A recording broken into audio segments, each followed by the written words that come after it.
ખોરવાની તો કઈ જરૂર જ નથી પટેલ. બાકી જે પરમાત્મા એ લખ્યું છે, જે મહારાજ મેરડીએ લખ્યું છે અને જે મને દેવને આપવાનું છે, એમાં કોઈ રૂકાવટ નહીં કરી કે આવું મેરડી માતા કહું છું. એટલે વિશ્વાસ રાખો તમારા કર્મો પર. કર્મ બળવાન હોવા જોઈએ, કર્મ શક્તિશાળી હોવા જોઈએ, તો તમને ધાર્યું મળે. દેવની કૃપા એટલે શું? દેવના આશીર્વાદ એટલે શું? તમે માંગ્યો અને વસ્તુ મળી જાય, એ દેવના આશીર્વાદ. બાકી માતાજી કે ભગવાન પોતે તમને કોરિયા વાળીને જમાડવા આવતા નથી અને આવવાના પણ નથી. રાહ જોઈ ના રહેતા. હા, કોઈને નિમિત્ત બનાવી મોકલશે દીકરા. અત્યારે તમે કહો કે અમારી માતાજી આવે અને અમને કે સારું થઈ જાય, તો જ અમે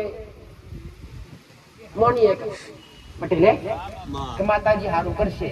પણ એના બદલામાં કોક ડોસી આવી અથવા કોક છોકરી આવી, તમે કીધું સારું થઈ જાય, વિશ્વાસ રાખો, એમાં મન ના ભરાય, નથી ભરાતા.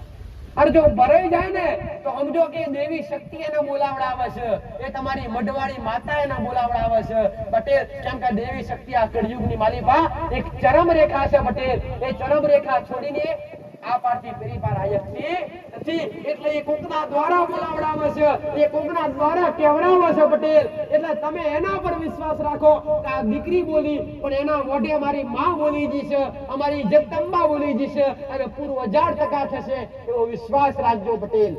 કાલ હવાનો દાડો ઉગે પટેલ, 10,000 ની જરૂર છે માતાજીની